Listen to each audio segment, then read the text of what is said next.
Welcome to the 3-0 show, part of the Athletic Baseball Show. It is Wednesday, January 25th. Derek Van Riper, Ito Saris, Katie Wu here with you on this Wednesday. And we begin today with news that Scott Rolen has been voted into baseball's Hall of Fame. He will join Fred McGriff in the class of 2023. We've got a lot here. We've got a first-time BBWAA voter in Eno Saris. We've got Katie Wu, who was on the story yesterday when the news broke that Rolen was, in fact, getting in. So I feel like I've got two people very well prepared to discuss Scott Rolen. And I think this is the fun part of the Hall of Fame for me. And we're now in this window where the players I grew up with, who then kind of retired while I was covering baseball as a fantasy baseball analyst, like their careers span like my peak interest in the game. So I love this group of players that are going to be on the ballot for the next probably 10 to 15 years, especially because this is like my childhood and the beginning of my work life all rolled into one. Katie, let's start with you. Just the overall feeling on Scott Rolen. For me, the numbers certainly back up his case to be here, and it seems like he is really just beloved everywhere he played. Yeah, absolutely. I mean, when you look at Scott Rolen, the accolades speak for himself, right? He was largely regarded as the best defensive third baseman of his generation. 8 Gold Gloves, 7-time All-Star, pivotal. I know he played for 4 franchises, but he played such a pivotal role for the Cardinals in their 2006 World Series championship. For me, though, when you're looking at Scott Rolen's case, it is, and this is something that Eno is probably very familiar with as well, it's perplexing to me to see just how underrepresented third bases in general in the Hall of Fame. I mean, Scott Rolen became just the second third baseman to debut in the last 40 years to be elected into the Hall of Fame. The only other third baseman there is Chipper Jones. He became the 18th third baseman overall to be elected into the Hall of Fame. That's the lowest number of players in any position. I do think we'll start to see that trend start to turn. I mean, you have Adrian Beltre, who, in my opinion, first ballot Hall of Famer, and you're looking certainly at what guys like Manny Machado, Nolan Arenado, Matt Chapman are doing now. But Scott Rolen really, I think, represented the hot corner at a time where it was really difficult to do so in that kind of era of baseball. Yeah, and I think that there's some pushback on Rolen. I've definitely been active on Twitter defending my vote for Scott Rolen and defending his inclusion. And I think that one of the reasons why third basemen have been underrepresented and why there is pushback on Scott Rolen is that the value of defense at third base is something that we don't all agree on, I think. That's a nice way of putting it. But, you look at Fangraphs WAR and it says he's the 8th best third baseman among those Hall of Fame third basemen by WAR, by wins above replacement on Fangraphs. By home runs, he's 7th. By stolen bases, he's 8th. By defensive value, though, he's 3rd. He's basically one of the top 3 to 5 defensive third basemen in the history of baseball. And I think that gives us a little insight as to why third base has not been represented so well, is because people think of third base as another first base. I think they think of third base as a place where you need to put up 30 to hundreds, every year. And you need to have the 500 homers and you need to do the things that the first baseman need to do. But I tend to think that there is a lot of value in first base. People ask me, well, Rolen didn't lead the league in anything. I'm like, well, he did. He had 8 Gold Gloves. I mean, that's sort of like leading the league in defense, isn't it? Like, I don't know. As much as I don't love some of the Gold Glove votes, like there's some bad ones out there, it still does actually give you insight into Rolen. And the last thing I think that Rolen represents that makes it difficult on people is the sort of compiler or consistently excellent player. I voted for Bobby Abreu because Bobby Abreu has like 65 wins above replacement. He's above average among Hall of Fame outfielders in almost every stat that you can think of. And he was basically like a top 12 player, top 15 player every year. Well, if you add up top 15 over 6 years, like you do for Bobby Abreu, if you look at his best 6-7 years, he was the 5th best player in baseball. Because it's really hard to even be the 12th best player in baseball 7 years in a row, Yeah. And that's sort of what Rolen was like. You know what I mean? He was like consistently really, really good. The glove was always there. Sometimes he played 160 games, sometimes he played 150, 140. The health wasn't always there, but he got out there as often as he could. He posted as often as he could, and he was consistently really excellent. So to me, Hall of Famer belongs, and congratulations to him.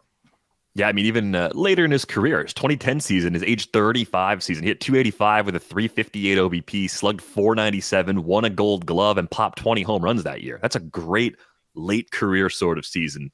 I think the system I really like is the Jay Jaffe Jaws system. You can see it right there on the Baseball Reference player pages. It gives you a really good idea. Was this guy good at his peak? Very good at his peak, excellent at his peak. Was he good for his whole career? Very good for his whole career, excellent for his whole career. And you can quantify, you can see it right up against the other average Hall of Famers at his position. It's the easiest way to sort of end a debate for someone who might be on the borderline. Scott Rolen is in, clearly, by numbers, but he's also in by kind of more traditional metrics, too. I would think it was one of those moments where some of the older members of the BBWAA and the younger members of the BBWAA were closer to coming to a consensus on a player than they have been in the past. I think it's reflected in the low vote totals Rolen was getting initially, right? He started from a really low place to end up getting in just a few years later, which is, to me, a sign that maybe, just maybe, we're going to get more of these decisions right on these next few ballots. I would agree. And I think it's really difficult to get anyone to agree on a 75% majority, regardless of the topic, right? And to get such a complex group of the BBWAA, which is made up of so many different generations of baseball, it's almost impossible. So I was really happy to see that we avoided another lockout of the Hall of Fame. I do think Scott Rolen is so deserving. But what really struck me about Rolen yesterday, I mean, was we were able to hop on the Zooms that he did. The announcement becomes official on MLB Network, and he immediately hops into one of his Zooms. It was the overwhelming gratitude he had of not just the 4 organizations he played with, where he played a pivotal part, but he talked about how each organization sort of shaped his career, how he learned how to play in Philadelphia, how when he was traded to St. Louis, the veterans there taught him that he needed to fix his mindset about the game and truly go into a winning mentality. I know his stop in Toronto was relatively short and there were some injuries there, but he also changed the game in Cincinnati. He changed the culture of the Reds. And like you talked about, DVR, there's his last 3 seasons of his career, 2 of them were all-star seasons with Cincinnati. He was part of that 2012 run in the postseason for Cincinnati. So to hear him be able to speak so eloquently on each chapter, if you will, of his career and be able to share that moment and how impactful that was, I thought that was really interesting. And props to Scott Rolen for just the way he handled it. After the BBWAA Zooms, I thought this was really noteworthy. He reached out to Reds PR and he asked if he could speak to the media separately that represented those 4 regional markets so he could continue reflecting on how each team changed his career and helped elevate what is now obviously a Hall of Fame caliber career. But I just thought that really spoke to the overall character of Scott during probably one of the biggest days of his life. Yeah, that's pretty cool. He also, he sits at the nexus of an issue within the Hall of Fame writ large, which is that we are electing fewer players as a percentage of the whole. There are more teams and more players, and we're electing fewer players to the Hall of Fame. You talked about a shutout in the past. We've had shutout years, and I think one of the problems is that. Let's say there's a small hall versus big hall, right? There's this idea that we should have a small hall. It should be really the very, very, very best. And we shouldn't have these like very excellent players in there. There should be a hall of the very good or something like that. I think, and I'm a big hall guy, so maybe this is just bias. This maybe just my opinion that I'm about to give you, but the numbers bear out that we're electing fewer and fewer people. And I think the problem is, there are always going to be first ballot Hall of Famers or inner circle Hall of Famers. There's always going to be Mount Rushmore. You're always going to have Willie Mays and, Babe Ruth and Joe DiMaggio. You're going to have those guys, but you don't have to be those guys to be in the Hall of Fame. So immediately you've created within your Hall of Fame this idea there might be some separation within the Hall of Fame. And so I think some people want everybody in the Hall of Fame to be Willie Mays. et cetera. And I think that an actual Hall of Fame that shows us the sort of ups and downs of baseball over time and gives us a representative view of like what was baseball like when Scott Rolen was playing. He was a Hall of Famer, so like was there also like a Willie Mays of his time? Yes, but like there's still room for guys to be not as good as the very best player in the game. If we only did the very best player in the game, we might have 20 people in the Hall of Fame. Mike Trout would get in, and then from right now, who would get in? You can't name any of the young guys because they haven't had the career yet, right? So as among the older guys right now, Pujols just retired. I think you put him in, but was he the best player in baseball? He was early on. Mm-hmm. I mean, that's part of this whole thing, right? Like some players are the best in baseball for a little bit of time. I mean, I just think, and the one thing that does annoy me about this discourse is just how it plays out online. And I understand it's at the nexus of a lot of things that people are really passionate about, which is my team, the value of stats. Stats are killing the game, or stats are getting crappier, or whatever they are. And then my favorite player. So, I got a lot of guff for not voting for Jimmy Rollins. I got a lot of guff for voting for Scott Rolen, and it's just not that pleasant, honestly. Well, okay. So this is the first year that you had a ballot. Do you think baseball writers should be responsible for this process? I realize there's another way in through the committee, right? That can happen after you fall off the ballot. But do you think this is part of the problem, is that the burden of making the decision, and burden is carrying a little extra weight here, but it falls on a lot of writers are not even still active baseball writers. They may have covered the game years ago. But what floors me is when ballots are revealed and I see a name on it that I don't recognize. And I say this as someone who's been way too online for the last 20 years, right? If I've read so many random stories written by people I've never met. I mean, backstory here, you used to do news at RotoWire. Like one of your very first jobs was news at RotoWire. That requires reading all the sort of beat writer stuff and taking out the news everything. It's aggregating content for a fantasy sports site where it's your job is to click on everything that comes through, which, pre-Twitter was a little easier. In the Twitter era, it became really hard to do that.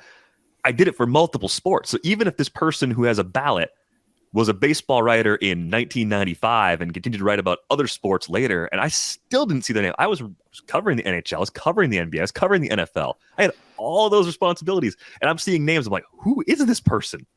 And I'm not trying to completely dismiss the possibility that they covered baseball for a long time and were good at it, but usually I click through the bio and I see someone who didn't even do much in the Twitter era. What I mean by that is they didn't even build a following on Twitter. They've got fewer than 1,000 followers, and they've got a vote for baseball's Hall of Fame? That seems crazy to me. I applied one time for membership back in those RotoWire days. I wanted access to the press box so I could go in and start asking questions and do some actual reporting. And I basically got laughed at because fantasy? No, what are you going to do here? So I come from a place of being a little frustrated just by who still has a ballot, who doesn't even think about baseball on a day-to-day basis throughout the season. That really bothers me. So, I mean, Katie, I'll throw it to you first. Do you think this is the right process, or do you think the process actually needs some overhaul? Well, I'll start by this. I am a member of BBWAA, but I'm not eligible to vote. You need 10 years of covering baseball. I have 2 down, 8 to go. So I'm not a voter, but I'm friends with many people that vote, and there are different ways to go about it every single time. I do like what MLB has done in introducing the committee in establishing another way, because I don't think there should be a responsibility on one particular party in any case. Certainly not the Hall of Fame. I don't think it should be, the writers should be solely responsible for dictating who should come in and who should not. I also think that as writers, we need to kind of take a step back and look at ourselves here. And again, I've never voted, so I'm coming from maybe a bit of a naive place here, and I'm not trying to cast any sort of judgment. This is something I don't have experience in. But I do think as we look at the overall different eras that the voters represent, I think if you're voting on baseball and let's say you are a writer that covered baseball in the 1980s and you're voting on a Scott Rolen era type of player, you should evaluate baseball, not how you watched it and how you covered it during that time, but how baseball was being played during the time of each player. So I don't think it'd necessarily be fair to evaluate Scott Rolen based on what baseball was like in the 1980s. Baseball is a constantly evolving game. I mean, how Scott Rolen played the game in the early 2000s is not how Nolan Arenado is playing the game now in 2022, 2023. And I think we have to be constantly aware that things are adapting, things are changing, and how you evaluate a player like someone who was in the early 2000s again is going to be different than how you evaluate a player who's just now coming on the ballot like Adrian Beltre next year. So for me, it's a little bit of both. I do think that writers, I mean, we spend so much time invested in the game. I joke all the time to my counterparts in St. Louis. I see them more than my own family. And it is a big part of our life. And voting is, I understand it's an honor, but it's also a responsibility, in my opinion. And I think that how we cover it and how we change our perceptions of the game should be included as we continue to try to find ways to make the Hall of Fame more uniform in how we vote. I think that the argument that fans make that the Hall of Fame is so wishy-washy, that there's a double standard, there's not a lot of consistency. I think that's fair. But I think there can be consistency in the way we evaluate voting in the future. And this is certainly, hopefully, it's something I get to do in my career, is try to figure out the best way to do so, to find consistency in a game that is always adapting. Yeah, I think it's a good point. No, it does. It's a good point. I mean, you want some consistency so that people understand what the values are of the voting population. You might want some inconsistency so that we have different opinions, and so there's interesting debate. So I can sort of see it from both angles, but I also see it from this perspective, which is who would do it better. I'm not casting aspersions on players, but I just thought of this weird example. I was asking a player, who's the nastiest pitcher you've ever seen? I think maybe it was Hunter Pence or somebody. Who's the nastiest pitcher you've ever seen? And he said Justin Grimm. And he was serious. He wasn't making fun of the question. No, he was serious, and I think he was like 0 for 20, and I'm not sure if it was Pence, but like I definitely asked a really good player, and he said Justin Grimm, and Justin Grimm had good stuff, but the point was more that players seem to see the game kind of myopically a little bit. This might change a little bit with the really balanced schedule where you see every team, but even then you're going to see your division much more than you're going to see, the Florida Marlins if you're, playing for the Dodgers or whatever, it's just, you just see who you see all the time, and you kind of are like, oh, that guy's nasty. That guy, I'm not saying that the player would have said Justin Grimm should be in the Hall of Fame, but that's my point, is that you sort of see the game through who you played, who you saw the most, who performed really well against you. And you may have some player that comes to town and you're like, I know that guy puts up 30 and 100 every year, but every time he comes to town, oh, do you have a really good pitching staff maybe? Or do you guys have a good scouting report on that guy? Or maybe just randomly he came to town, or maybe he didn't like something about your town, it's like, they'll be like, oh, but he wasn't that good. He wasn't that good. When we saw him, he wasn't that good. So I don't think that players would necessarily be that much better. Coaches, their whole day is around preparing for their opponent. So they have the same sort of thing where they're gonna know a lot more. Sometimes you can ask, even if you're talking, like the managers have like a little session sometimes after you have the sort of PR part where they talk about whose leg is broken or whatever. Afterwards, they'll hang around and you can sometimes talk to them, and you'll ask them things like, oh, like, did you hear about this thing that's going on? And sometimes they won't know. And it'll be like the big story in baseball. You'll be like, what do you think about this thing? And they'll be like, oh, tell me about it. And you're telling the manager about a big national story in baseball all of a sudden. Like, tell me that hasn't happened to you, Katie. All the time. And that's no disrespect. That's no disrespect to Ollie, who is so knowledgeable and so prepared. But they have other things to do. I care about the Cardinals. Right. How many homers does Judge have? I don't know. So I don't necessarily think that they're in a better place. Could you have like a voting block, like from the Hall of Fame? Maybe, I don't know. MLB itself can't do it. MLB does not own the Hall of Fame. And this has actually come up with a lot of the steroid thing, which is I thought, well, wouldn't it have been great in the steroid policy? They said ineligible for the Hall of Fame if you tested positive for steroids, right? That would just make things a lot easier on us because we're sitting here trying to figure out what this moral clause means. They can't do that because they don't own the Hall of Fame. So they can't write in the CBA anything about the Hall of Fame. So that's where you get these like weird, the Hall of Fame itself could tell you something. The Hall of Fame itself could tell you something. Then I think there's a little bit of crisis of leadership there from the Hall of Fame, where they're not telling us what to do about Manny Ramirez and Alex Rodriguez. But they try to dance around it, and they do certain things that you can say they don't want them there, but they can't say it out loud, I guess, for some reason or another. Frustrating. That's like the downside of all the Hall of Fame discourse, right? Is the lack of clarity and then the subjectivity of character, right? If you're supposed to vote on the character of a player, that could mean very different things to different people. And when character is revealed after the fact, when someone's already in the Hall of Fame, do you use the barometer of the things that people in the Hall of Fame did as like, oh, well, that was okay because we didn't know about it, or that was okay because they were a great baseball player? It leads to all these other questions where there's a ton of inconsistencies, and it leads us to these never-ending fights. Mostly on domestic Twitter. violence is something that was not covered, in baseball media before, and is now, and didn't lead to suspensions in the past, and leads to suspensions now.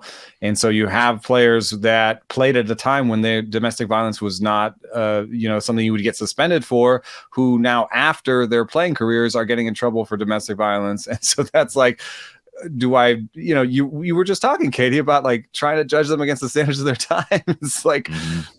So I've sort of come up with this 2003 line where it's like, well, if there's rumors of them doing steroids before 2003, before there was a testing policy, then I'm going to try to judge them against the standards of their time, which didn't include a steroid testing policy. But what is that? What do I do with Andrew Jones, who has a 2012 arrest? And, how do I factor that in? I don't know. It's very difficult. Domestic violence is a part of Barry Bonds' story too, on top of PEDs, right? So there's a lot more to this than just looking at the numbers. I understand that, and that's where so much of this comes from.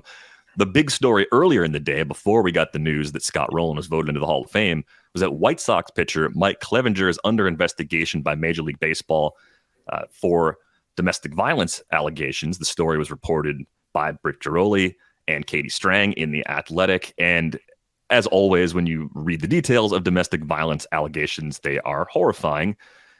The allegations against Clevinger include detailed physical, verbal, and emotional abuse. This is from the mother of one of his children. This investigation has been going on since the summer. In a statement from his lawyers, Clevinger emphatically denies the allegations. I do have, if you're watching on YouTube, you see it. I think it's important to just throw it out there. The National Domestic Violence Hotline number is 1-800-799-SAFE. You can also text the word START to 88788 or visit thehotline.org.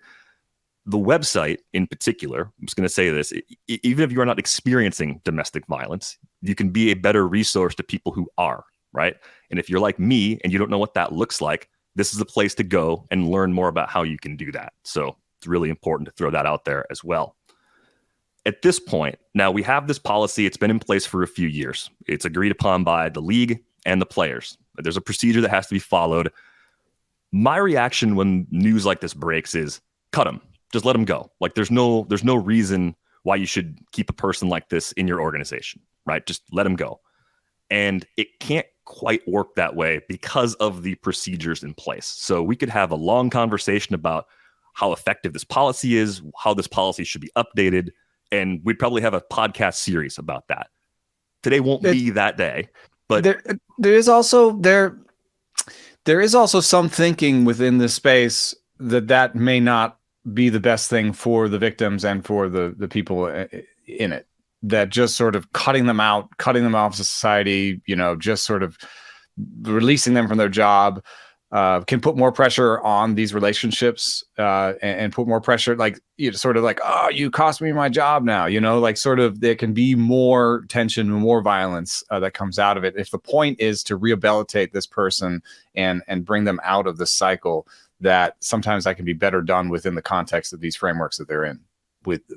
have them having a job, but having to go to, certain types of, refocusing, retraining, therapy, that sort of stuff to kind of get them to deal with this within the context of their normal everyday work. So, I don't know what the best thing is, and I'm not trained in this, but I do want to point out that some people think that necessarily just sort of cutting them loose is not always the best solution either. So I think the best thing to do is to sort of research this. We're gonna have to watch as baseball does their research. They are pretty fastidious about it. They go pretty in depth. It's not the first time we've heard of allegations like this with Mike Clevinger. So, they might go back into some of his previous relationships to get them the full story. They do seem to do that. They took a long time with some of the other people that they've suspended for a long time. So we may not get resolution on this until sometime during the season. It's a difficult thing for everybody involved. But it's best, I think, to kind of let the process play out, because then they're more assured of the veracity of the allegations, and that they're going to come up with the right type of solution to help them get out of this cycle, and to help the victims and help everyone sort of arrest this cycle that some people seem to find themselves in. I think, it's important to be for the investigation to be as thorough as possible. Anytime that there are any kind of domestic violence allegations, it's scary, regardless of the situation. You add that there's a 10-month-old child involved, and it becomes double scary. I think, well, again, I'm not a trained professional in this. I couldn't imagine being in this situation. I do think that each kind of reaction that both of you talked about is justified. But I do think that having a thorough investigation, MLB has done a very thorough job in these investigations before, and hoping for the best, safe, most optimal outcome here is all we can really do in baseball right now. And certainly hope that every party gets the help that they need. Yeah, very well said, Katie. A lot more to come on this story, I'm sure, in the weeks and months ahead. We move on to some other big stories in baseball from this week. Arte Moreno changes his mind and has decided to continue. Downer section of the podcast. We just talk about what's happening. It's just how it goes. He's going to continue as the owner of the Los Angeles Angels of Anaheim, which, if you're a fan of this team, you probably had a thought, this 20-year run of us just not being very good, maybe this is finally over. No, it's actually not. And it leads to a lot of questions about things that are going to happen beyond 2023. And I started thinking about this from just the general rooting interest perspective of a team, right? I think some people hold their relationship as a fan as a lifelong commitment to a team. And I'm just here to present to you the possibility that it really doesn't have to be that way. That level of loyalty, if that's what brings you joy in this world, if you have wonderful memories with your family, with your friends of rooting for a team, and you can't imagine life without rooting for that team, okay, I'm not saying you're wrong. I'm saying if you are in a situation like this where you don't like what's happening with an organization, you can leave and pick a new one. And no one should judge you for that. You can go root for a different team. Just pick another favorite team. Go root for players. Go root for whatever it is you like. Find something quirky happening in the season and go be excited about that. Because the thing I'm thinking about with the Angels, aside from another possible decade or two of an organization that cuts corners, even though it spends a lot of money on payroll, it gets so many other things wrong. That's why they don't have sustained success. You're probably going to lose Shohei Ohtani in free agency. So one of the two very best things about being an Angels fan right now is almost certainly not going to be there this time next year. There's already a reason to think about leaving.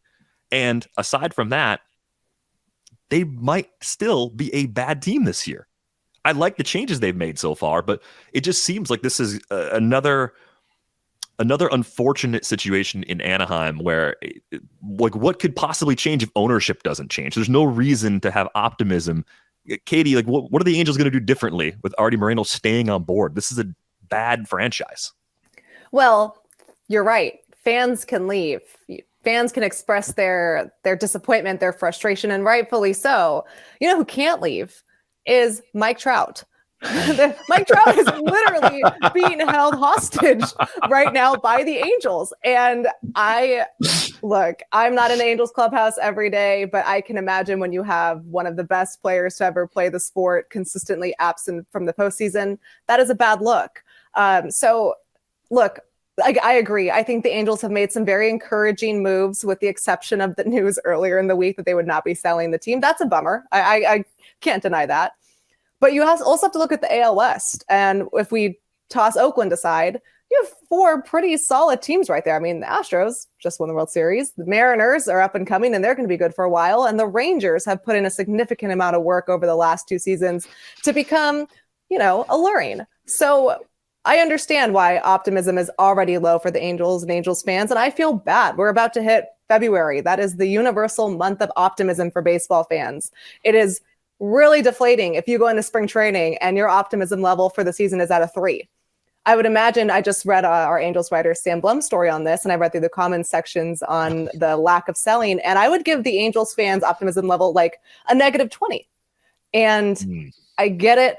I understand. I think earlier last in the offseason, I nominated the Angels for like my silver toilet bowl of 2020.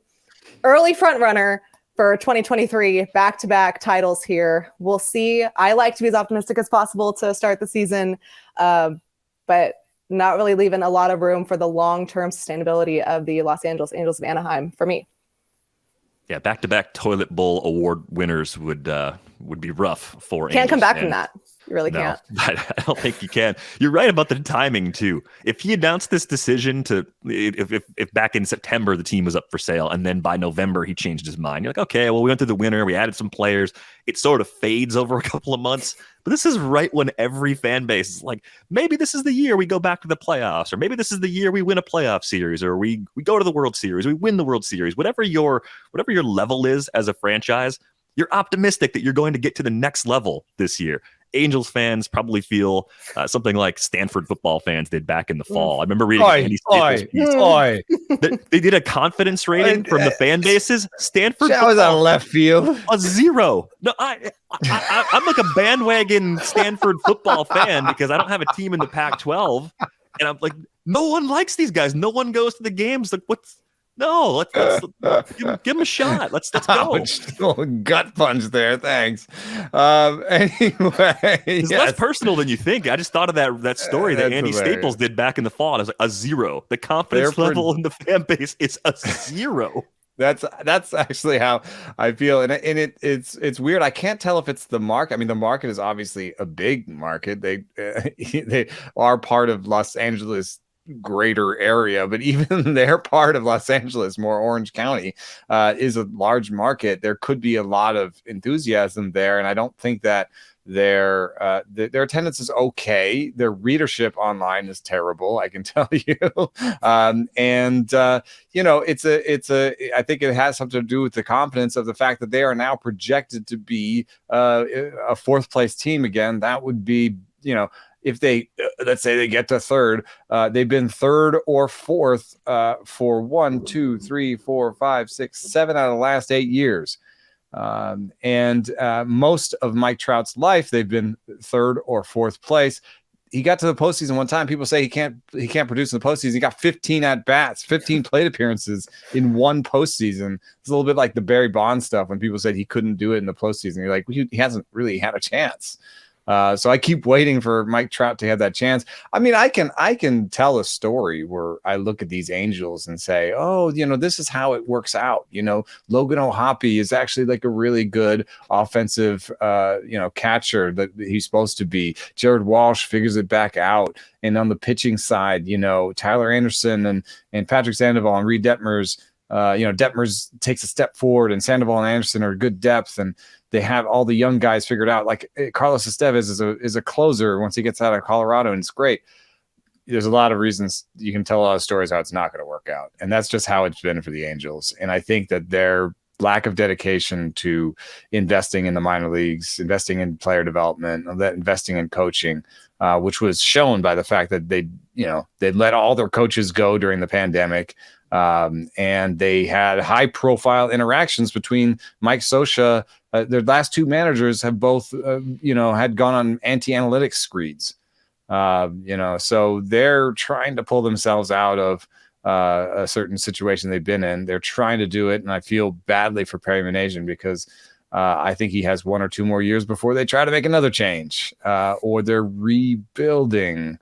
And I don't know what that means for Trout. So I just feel badly. It's one of those things where, yes, he has put money in the payroll, but he hasn't put money into other aspects. And he's also been a bit of a meddling owner where he's put his finger on the till and said, I want this player.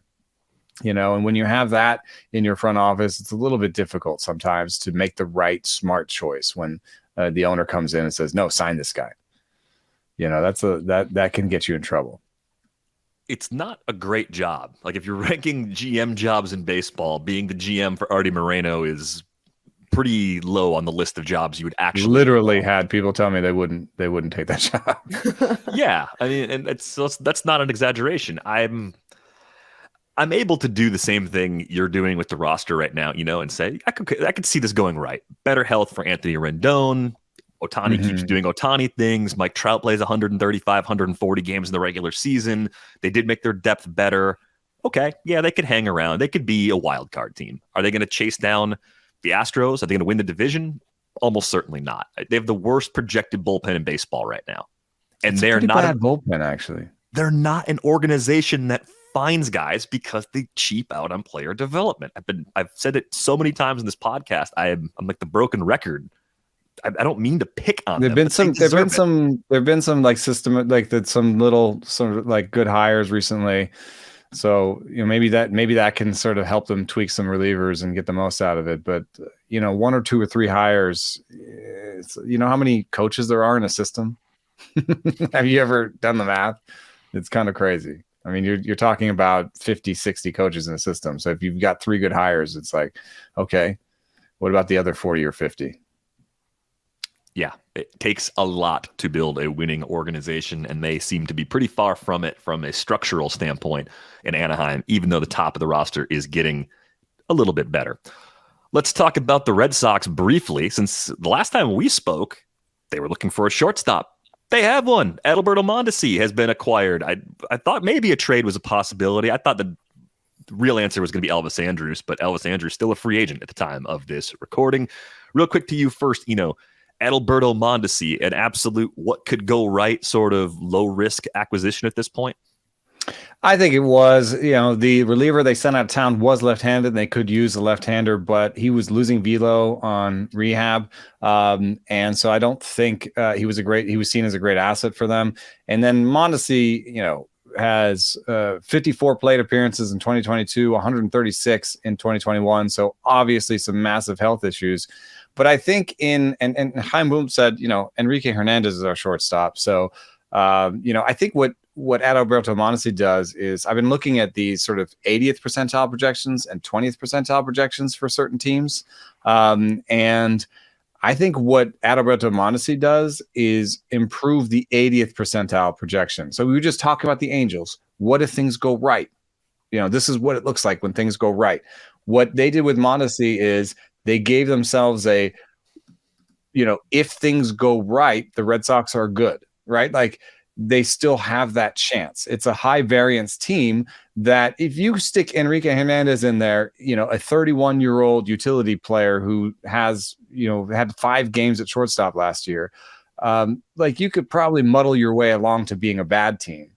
But if the Red Sox are really good this year, it's because Mondesi is a good shortstop. I don't even think you want to put Trevor Story coming off of Tommy John back at shortstop. So, they improved their 80th percentile projection while, yes, Mondesi is hurt right now, may not make the beginning of training. He's still rehabbing. He's not, quote unquote, the starting shortstop, but they improved their best case scenario is how I would put it.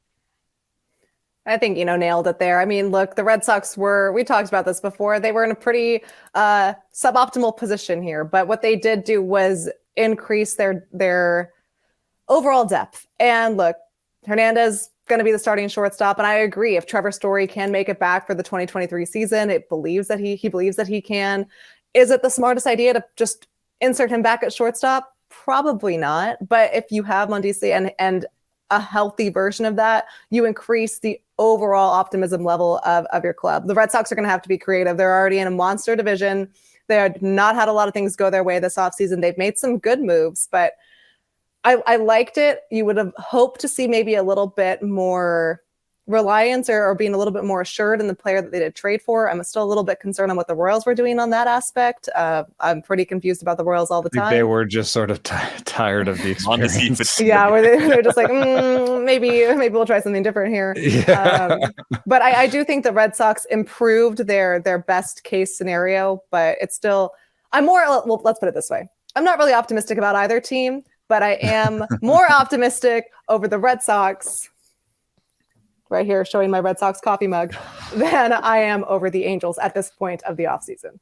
All right, so if you were just saying total wins, you rear Red Sox over Angels for 2023. Yes, but I'm not saying that either of the win totals are going to be particularly high. I'm just saying that the Red Sox will be higher. All right. Yeah, stacking those two teams up against each other. Who do you think wins more games this year, They're right next to each other. I know, that's why I they're felt really a win good about apart it. in projections. Good over under. I'm gonna go with the Angels. Just that's those standout stars have got me. I'm starstruck. I'll take the Angels. I will reluctantly, knowing that I'm so wrong about them every time, also take the Angels. I think, like you guys are falling for it. Arte Moreno, he has you guys in his grasp. He's like, I got him back. They always fall for it. I really, really don't want to pick them, but I think when I look at the two teams, I think the Red Sox can be a little more honest about where they're at in the middle of the season, and the Angels are so pot committed to right now. They'll buy.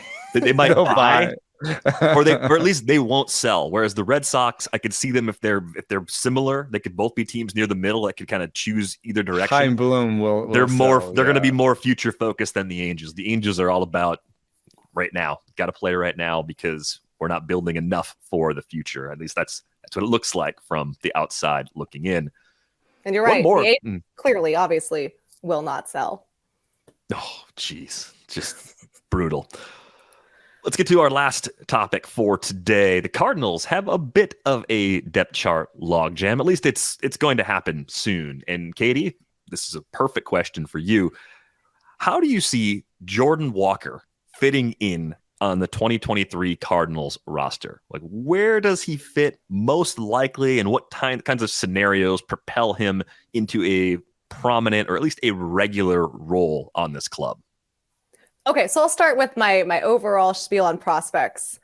A lot of times, and this is not just a Cardinal specific thing, but if you have a top prospect from whatever fan base or whatever team, that number one prospect is largely regarded by fans as franchise saving, the next superstar, right? The next Fernando Tatis Jr., the next Ronald Acuna Jr., the next star of baseball. Sometimes an organization's top prospect is just an above average league player, and that is still great. I do not think that about Jordan Walker. I think Jordan Walker, I know he's just 20 years old, but I think he will be a star. Again, though, he transformed to the outfield. He played third base the most of his professional career. The Cardinals have the hot corner locked up for the next 5 years, so he had to make a change. He has not played above Double-A. He's been playing the outfield professionally for about 2-3 months. And yet the Cardinals are going to give him a significant chance to win an opening day roster spot outright. Well, that's what you're hearing, huh? Right. I am hearing that because there's a lot to break down here with this logjam. Their Cardinals are projected to have their starting outfield be Tyler O'Neill, Lars Nootbaar, Dylan Carlson. All three of those guys can play all three different positions in the outfield. Who do you think is the best center fielder? That's a good question. Probably Dylan Carlson. I think Dylan Carlson is the all-around. I mean, Tyler O'Neill is probably the most athletic and reliable outfielder, but not always the healthiest. I do think Dylan Carlson is. We'll put it this way: Jordan Walker will not be playing center field for the Cardinals. Right. I mean, that's why I asked, because I feel like the person who can play center the best is the safest. Right. And Dylan Carlson is still so young. He's a switch hitter, and he's under team control for a significant amount of years. He's going to get plenty of chances. The Cardinals have a ton of players in the World Baseball Classic. two of them being Lars Nootbaar and Tyler O'Neill. So Jordan Walker will have a significant chance to play in the outfield every single day, right? Yeah. And the plan is, if he can go out there and prove he can make that open day roster. I do not think the Cardinals, I mean, every organization is going to try to do any kind of manipulation when it comes to service time. It's just part of the business. But the Cardinals have been pretty solid about if a player earns it in spring, they'll give him the opportunity.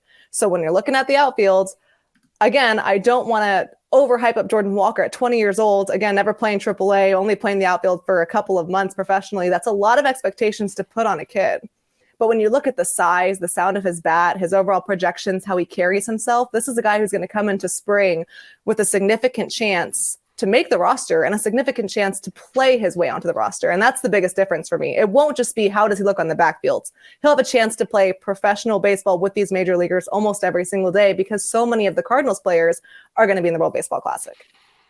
Yeah. So, we'd stumbled into this problem from the fantasy perspective on a position preview of rates and barrels. And when I looked at the depth chart, I said, the guy that's kind of holding a spot in pencil right now that could pretty easily be moved to a bench role is Juan Yepez, right? He's kind of penciled in as the DH for now.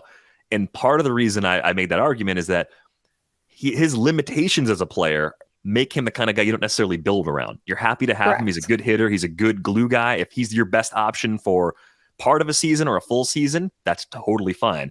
But if Walker is ready, you could always play Juan Yepez less and then rotate your four outfielders. And you got three guys that you said that can play center field and Walker, then you're in better shape overall.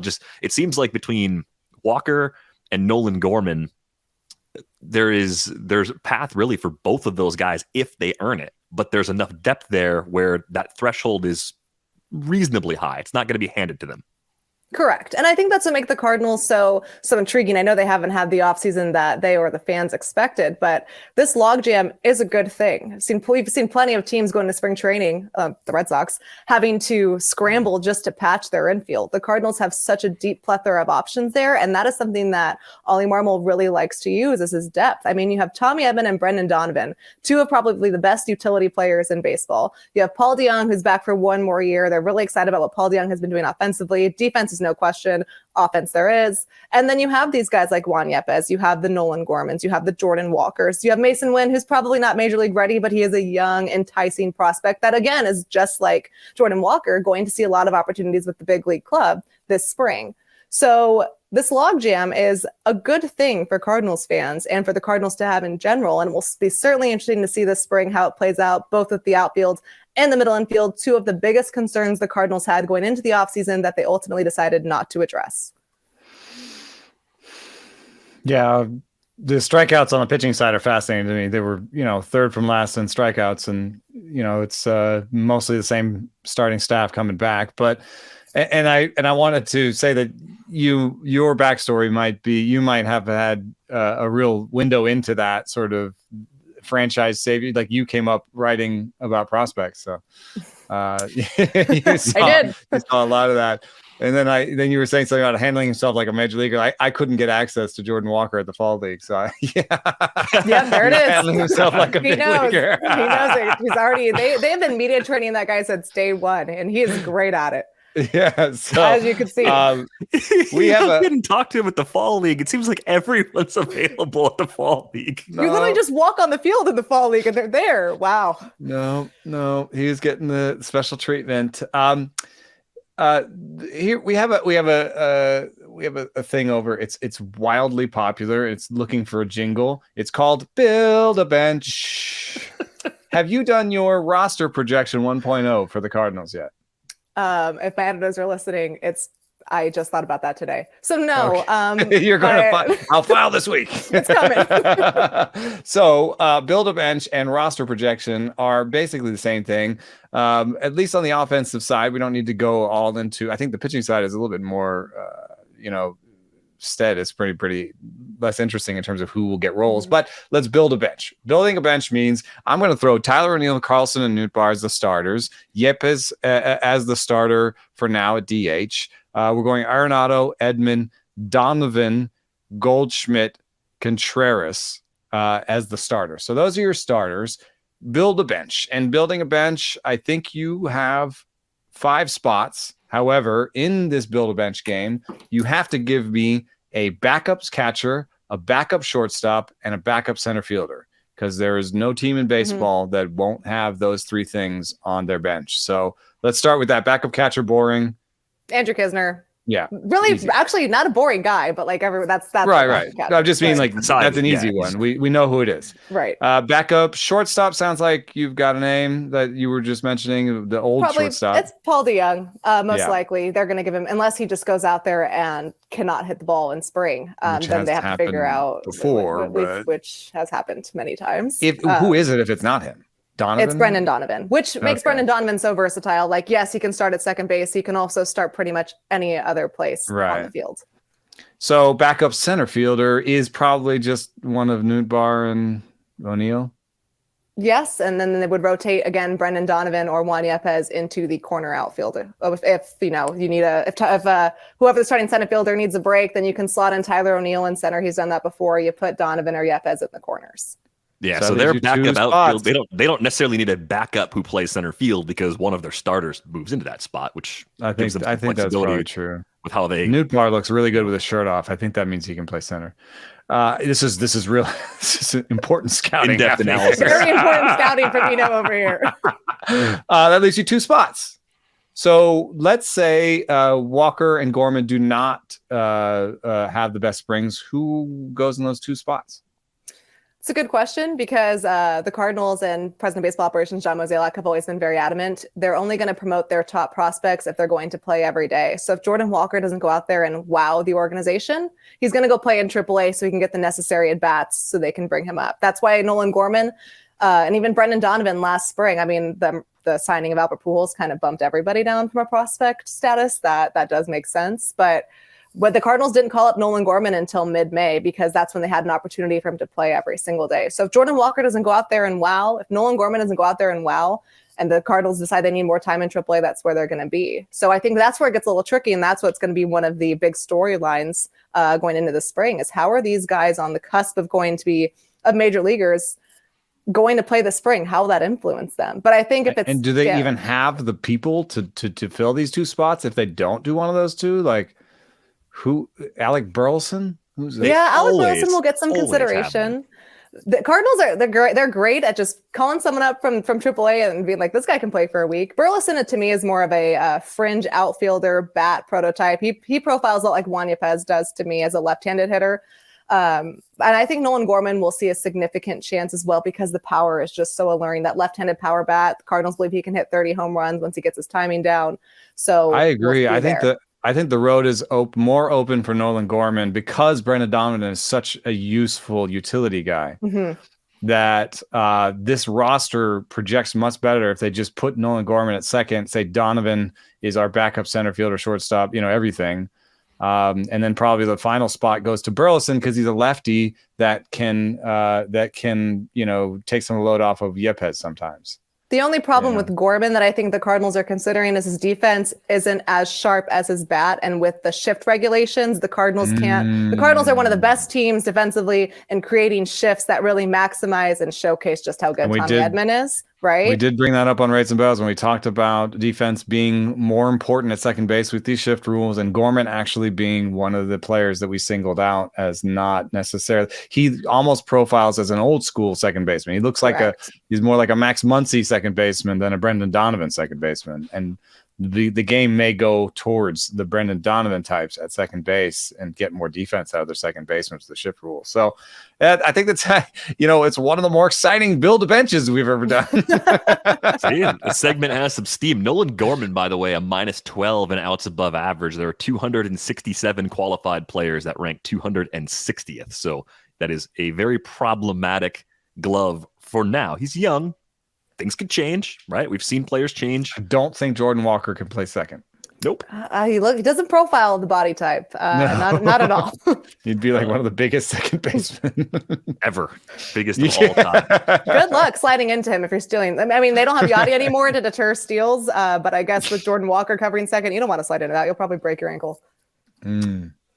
Well, I think that was probably our best Build-A-Bench so far. So the segment continues. It'll probably come back around on a future week. If you're enjoying this podcast, take a moment to leave us a nice rating and review. Be sure to hit the like button if you're watching us on YouTube. You can find Katie on Twitter at KatieJWoo. You can find Eno at Eno Saris. You can find me at Derek Van Riper. The Athletic Baseball Show returns on Monday. You always got the green light here.